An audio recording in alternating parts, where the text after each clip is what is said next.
Hello dear students, today we are going to start a new topic called cell adaptation. This topic is also the part of the cell injury chapter. So today we are going to complete the cell injury chapter. First of all, the definition. What is the definition of cell adaptation? Adaptation is defined as the reversible functional and structural change in cells in response to changes in their environment, that is stressor or any injury, allowing them to survive and maintain function without losing viability. So what does that mean? That means when there is adaptation in the cell, it is reversible, means it is not a permanent process, and functional and structural change in the cells, तो cells में उसका function और उसके structure का change होता है. क्यों होता है? In response to a change in their environment, उनके एनवायरनमेंट में किसी तरह का चेंज होने की वजह से. वो चेंज एनवायरनमेंट में क्या हो सकता है? In the form of any injury और एनी स्ट्रेस. इंजरी और stress that is the same thing. So allowing them to survive, इसलिए सेल ऐसे कंडीशन में सरवाइव कर सकता है.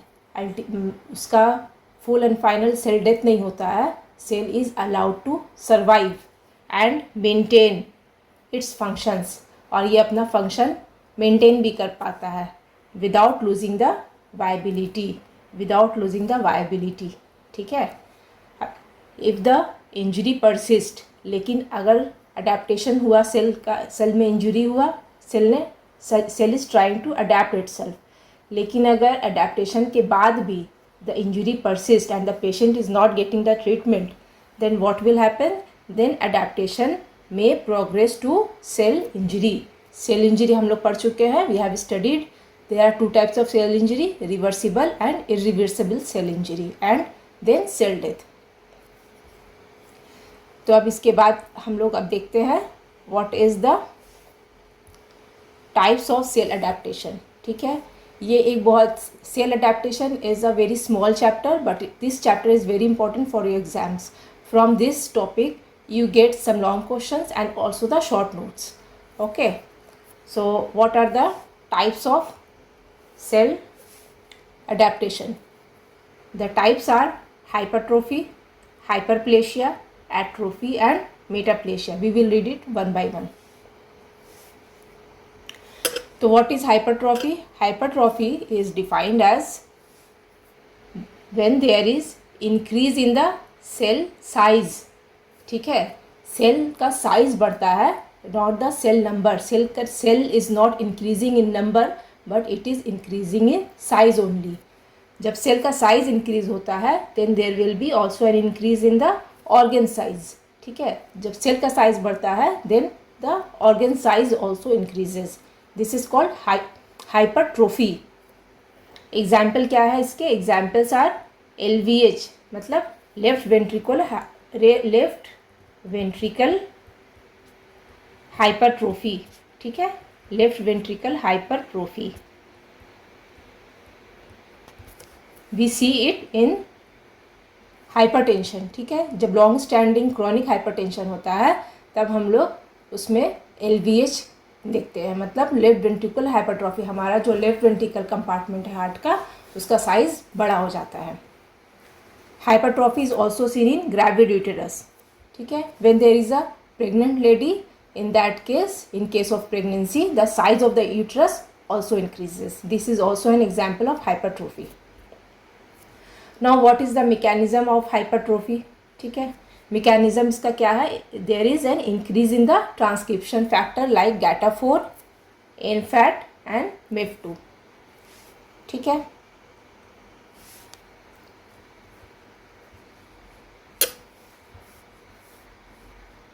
Now what is hyperplasia? ठीक है. hyperplasia is an increase in the number of cells. ठीक है. हम लोगों ने हाइपरट्रोफी में क्या पढ़ा था? There is increase in size of the cell. In case of hyperplasia, there is increase in the number of cells. The example is endometrial hyperplasia, prostate hyperplasia, and also in some physiological condition in case of breast in puberty and pregnancy. ठीक है. Now the atrophy. What is atrophy? Atrophy is there is decrease in cell size and cell number. ठीक है. There is decrease in cell size and cell number. There is a decrease in cell size and cell number. That is called atrophy. So what are the causes of atrophy? Atrophy can be due to disuse atrophy, when I am not using any organ. So say for period of for some weeks or months, then there will be a disuse atrophy. हम लोग इसका example किस में देखते हैं disuse atrophy का? इन case of any fracture. ठीक है. जब कोई किसी तरह का फ्रैक्चर होता है और उसके बाद कोई इमोबिलाइजेशन होता है. फ्रैक्चर हुआ, उसके बाद कास्ट लगा, कास्ट के बाद इमोबिलाइजेशन हो गया उस ऑर्गन का, मान लो आर्म में या फोर आर्म में कहीं पर भी, तो बहुत दिन तक उस जगह को नहीं यूज़ करने की वजह से there will be disuse atrophy. वहाँ का मसल्स कमज़ोर हो जाते हैं. There will be weakness in the muscle and there will be the loss in muscle mass. ठीक है. उसके बाद और क्या हो सकता है? It can be due to a decrease in the blood supply. ठीक है. अगर किसी एरिया का ब्लड सप्लाई कम होता है तो वहाँ पर भी एट्रोफी हो सकता है. डिक्रीज इन ब्लड सप्लाई को हम लोग क्या कहते हैं? इस्कीमिया कहते हैं. ठीक है. इस्कीमिया. इसके बाद क्या है? डिनर्वेशन. डिनर्वेशन के माने होता है there is loss in the nerve supply. ठीक है. Nerve supply.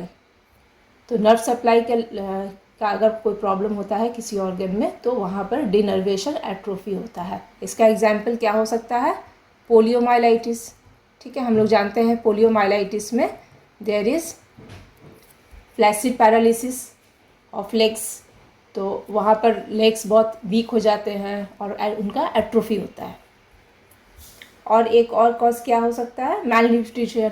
अगर न्यूट्रिशन में किसी तरह का कोई डेफिशिएंसी है तो उसकी वजह से long term deficiency of any nutrition can lead to atrophy. उसी तरह से इन कॉजेज से ही एग्जाम्पल्स हैं, जैसे कि ये senile brain atrophy. It is a type of decrease in the blood supply atrophy. Poliomyelitis यहाँ बताया, डिनर्वेशन एट्रोफी का ये एग्जाम्पल है. इमोबिलाइजेशन ये डिसयूज एट्रोफी का एग्जाम्पल है.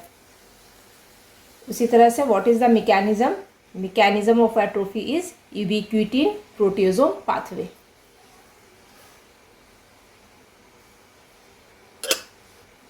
उसके बाद हम लोग चलते हैं मेटाप्लेसिया. ठीक है. Metaplasia the last type of cell adaptation. इसमें क्या होता है? Metaplasia is defined as a reversible replacement of one type of cell type with another type of cell type. मतलब कि एक टाइप ऑफ सेल टाइप जो भी था, वो एपिथेलियम था या मेसेनकाइम था, वो नेक्स्ट टाइम चेंज होकर के एपिथेलियम या मेसेनकाइम में ही चेंज होता है. One type of cell type with another type of cell type. जैसे कि epithelium is changing to epithelium, may be it is squamous और कॉलमनर और ciliated epithelium, and it is changing to another type of epithelium. Like if it was squamous epithelium, this is changing to columnar epithelium. Or if this was cuboidal or ciliated epithelium, it was changing to like any other type of epithelium. Then it is metaplasia. That is, it is completely reversible. ठीक है. ये reversible होता है. उसके बाद क्या है? Next क्या है? मेसेनकाइम. ठीक है. मेसेनकाइमल टिश्यूज़ क्या होते हैं हमारे बॉडी में? Like any cartilage, bone, tendon, ये सारे मेसेनकाइमल टिश्यूज़ हैं. तो एक type of mesenchyme is changing to another type of mesenchyme. ठीक है. हम लोग इसका एग्जांपल्स भी देख लेते हैं.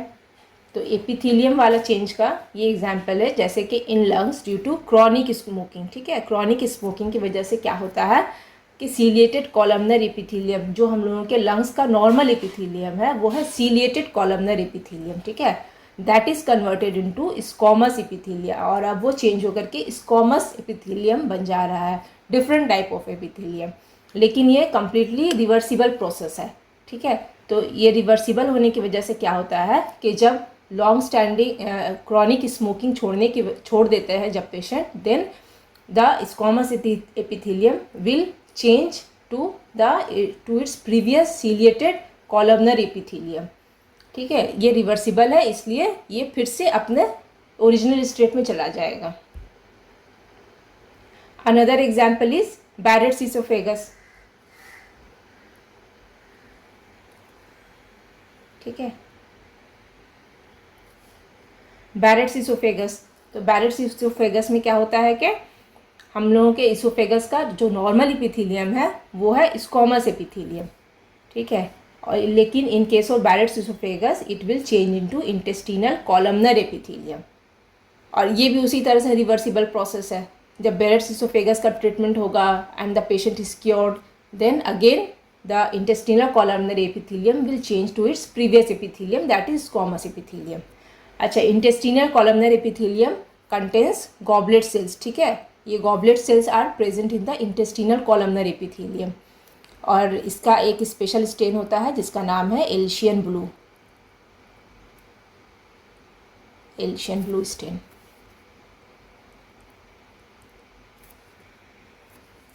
अब हम लोग देख लेंगे, अब यहाँ से हम लोगों का चैप्टर ये टॉपिक कंप्लीट हो गया है। अब बस एक छोटी सी बात है वो देख लेते हैं, क्या है the key points to remember, क्या है जो हम लोग अभी पढ़ चुके हैं, एक बार और देख लेते हैं। वो ये है कि if there is a cell injury then the cell will try to adapt itself. वो सेल इंजरी जब होता है तो एकदम से सेल डेथ नहीं हो जाता है, the cell will try to save itself by adaptation, it will try to adapt, ठीक है। अडेप्टेशन होता है, लेकिन अगर अडेप्टेशन भी फेल करता है, इफ़ इट फेल्स, अगर अडेप्टेशन भी फेल करता है और इंजरी रहता है and the patient is not getting treatment, then it will cause reversible cell injury, जो हम लोग पढ़ चुके हैं। रिवर्सिबल सेल इंजरी पहले होता है, उसके बाद अगर यहाँ पर अगर पेशेंट को ट्रीटमेंट मिलता है, then again it will revert back to its normal condition. लेकिन अगर यहाँ पर भी रिवर्सिबल सेल इंजरी होने के बाद भी if the patient is not getting treatment and the injury is not relieve, then what will happen, then it will lead to irreversible cell injury. फिर इरिवर्सिबल सेल इंजरी हो जाता है, और जब इरिवर्सिबल सेल इंजरी होता है उसके बाद the cell will die, then it will lead to cell death. If stress is removed, cell returns to its normal condition, ठीक है। Now this completes your a very small topic of adaptation. You will study from this video, and after that you will read from whichever book you study. और उसके बाद तुम लोगों का ये cell injury का ये चैप्टर कंप्लीट होता है। सेल इंजरी इज़ कंप्लीटेड, ठीक है। आप लोग अपना बहुत ख्याल रखिएगा, एंड थैंक यू।